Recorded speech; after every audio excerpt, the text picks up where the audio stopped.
This morning we've been very fortunate. First and foremost, I want to say that there's no innocent lives have been taken and no innocent persons have been injured in this event. This officer-involved shooting is the result of a long standing investigation involving a series of armored car robberies.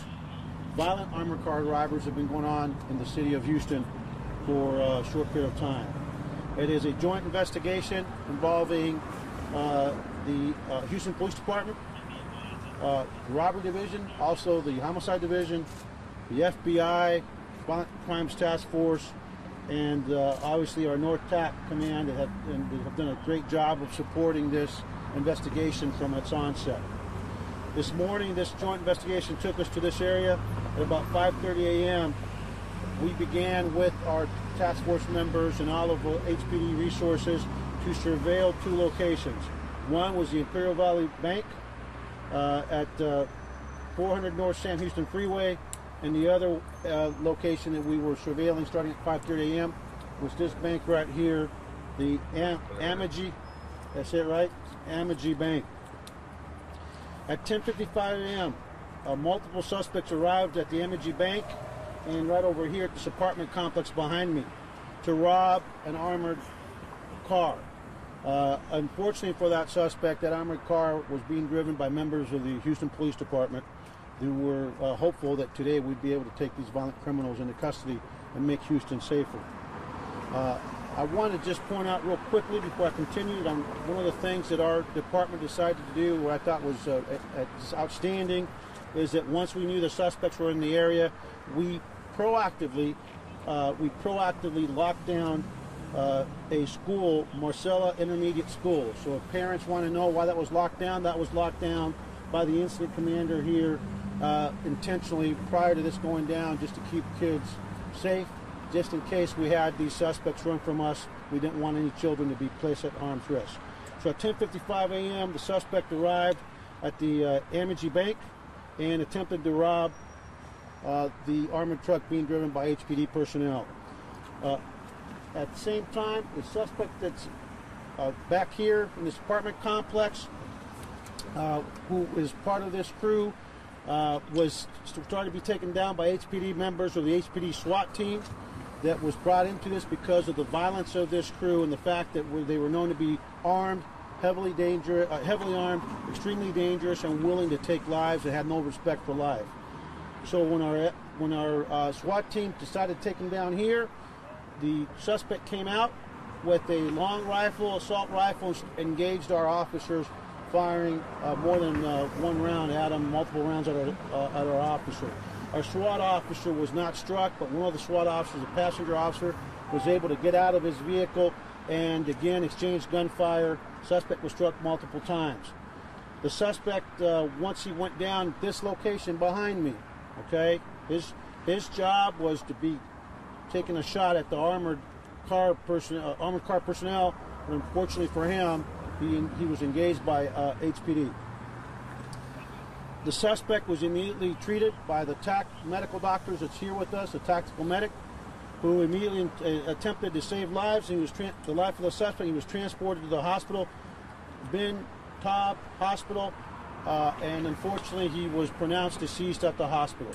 But again, it's really important for the community to know that our officers attempted to save the life of the suspect who just tried to kill members of the Houston Police Department, and probably later on we'll be able to determine that he's he's a person who's not afraid to take lives. At the same time this is going on here, accomplices, if you look back there where the armored cars are at the distance, more members of our SWAT team attempted to take down those suspects. Those suspects came out armed, and as they were maneuvering to try to gain a tactical advantage on our officers who were trying to move in to make the arrest, we had a SWAT officer on that roof, on that parking garage, and that SWAT sniper took more than one shot, probably 2 or 3 shots, trying to gain the attention of the suspects and to try to create a tactical advantage and protect the officers on the ground. The suspects were subsequently taken into custody without any further incident, without anybody getting injured.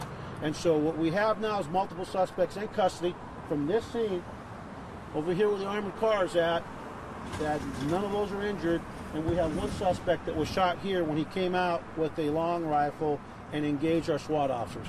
With that, we're going to have a multi-agency investigation involving the U.S. Attorney's Office. It's been working very closely with us as in terms of the prosecution piece. We will have the District Attorney of Harris County working with us, and as part of the not just the criminal piece that will lead the state charges, but also as part of the officer-involved shooting investigation.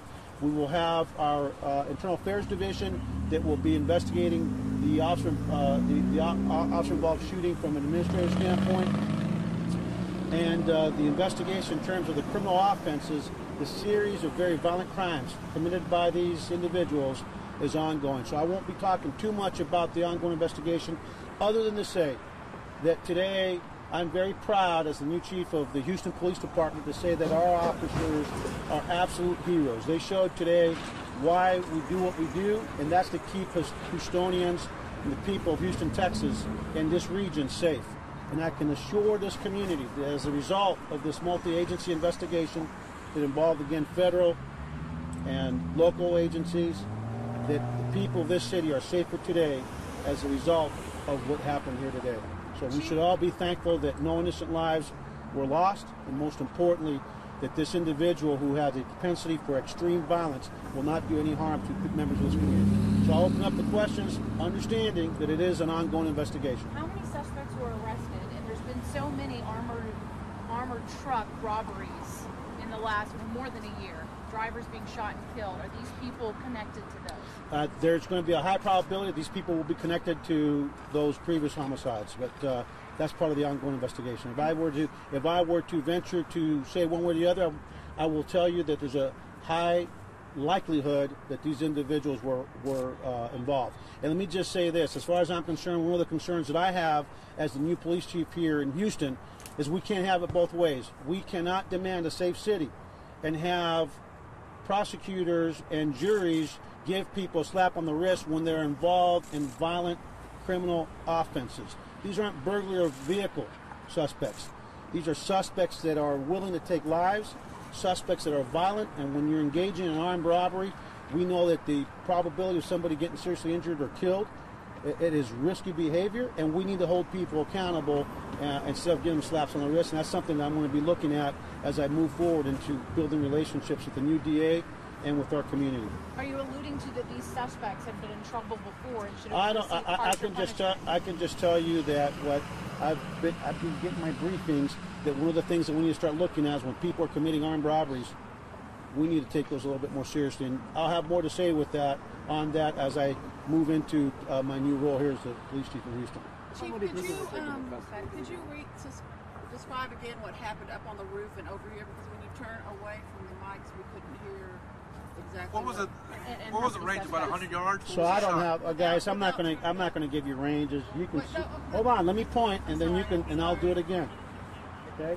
You see where the armored vehicles are way in the distance? That's where our officers went to take down the accomplices who were part of this violent crew. Okay. Suspects came out with firearms. They were trying to move around and maneuver, trying to gain a tactical advantage on our officers. Unfortunately for them, we were smart enough as a police department to have cover. We had snipers at different locations because of the propensity for extreme violence. Our sniper up here took at least 2 shots to cover the ground officers that were in close proximity to these violent felons that were armed and extremely dangerous. That shooting did not result in anybody being struck. Those suspects, and I don't have the number, do you have a number? 2 of them? Those suspects over there, there's 2 additional suspects. They have been taken into custody without injury to either one of them. What else? So 3 total, 2 here, the one that was shot and killed over the complex. These suspects here did not have an opportunity to get any shots off. As far as preliminarily, it appears that they didn't get any shots off. But the one here that was pronounced at the hospital absolutely came out with an assault rifle and engaged our SWAT officers. Were they in a vehicle, the 2 suspects? How did they arrive to They were in a vehicle. All 3 suspects, 2 were in vehicles over here, and 1 was in a vehicle over here. The Chevy Silverado, is that one of the suspect vehicles? I don't know. That's probably, I haven't looked. Anything else? Are these people of age? Are we dealing with Oh, juveniles? these are adults. These are adults. Do you have And names? if you need to know, I don't have. What did you just ask? Names of them? You really think we're going to give your name this early? No, that's not the way it works. Hey, we will give sometimes you. it happens. No, we're not going to do that today. You tell me about his criminal history, so I'm hoping for a name. No, actually, I did not say criminal history. I'm talking about not this, but remember when I started talking about the issue of Houston's known to be the what capital are we? Armored car. Armored car capital of the world, robbery of the world, and there's a reason for that. Part of the reason for that is that people are getting caught. Officers are putting themselves at risk. Investigators are working diligently to bring these people into custody, to build cases, and then what I'm being told, and I don't know, I may be wrong, but I'm being told that they're getting slaps on the wrist, 2 or 3 years. And guess what? When you only get a slap on the wrist, you're not a lot of times what you're going to come back and do. Well, it's great there was no injuries, certainly, and beyond the suspect, which is the fact that it happened around 10 this morning. There's an apartment complex here. What about other people's lives at risk? Were there other people in danger? You know what? We had this place buttoned down pretty good. I personally reviewed the plans with our SWAT commander. I personally reviewed it with our chiefs. I personally reviewed it with Captain Bainbridge. And we put the very best that we're already working it with the North TAC units. But the reason we use SWAT, if you look at this operation, you're going to see it was very well planned out. And the bottom line is there's no guarantees when you're dealing with people that have no respect for the sanctity of life. There are no guarantees that you won't have innocent loss of life. But I'm here to tell you that this is an absolute victory for the people of Houston, and it's an absolute victory for the Houston Police Department, our FBI partners, and more importantly for the safety of this community. So Anything else? The suspect that was killed, did he live here? No, he did not live here. He came here because he was going to get out and kill an armored car. He was going to kill a man that's probably getting paid $20 an hour to try to feed his or her family during the holidays, and these people have no respect for the sanctity of life. So I'm very happy and pleased that we don't ever want to see somebody lose their life, but I'm very happy that the only person injured or killed here is a very bad actor. So Chief, the person that was here, the one that was being deceased, he was just hiding here, or he had an No, apartment?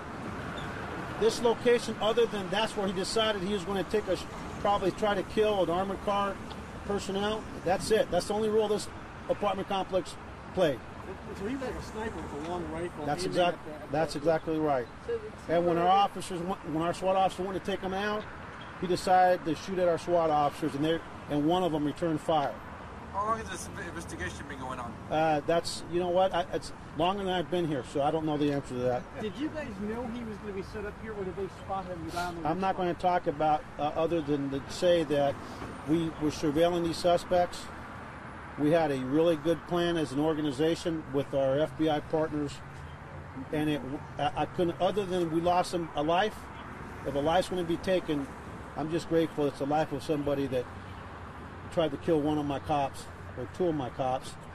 And when you shoot at the police, you can be assured that you're probably going to get shot at back. So that's it. Anything else in Spanish, and we're done. Okay. Thanks, everybody. Huh? Will you be doing this again? We'll be doing what again? This kind of thing again. The message to people that want to come, we're not going to tolerate violence in our city, whether it's armored cars, and you're going to have a police chief that's going to push hard to put people that are violent and have a propensity for violence behind bars. Look, I'm not worried about a kid with an ounce of marijuana. I am worried about people with assault rifles going around shooting people and shooting our city up, and we're not going to put up with that. Thank you.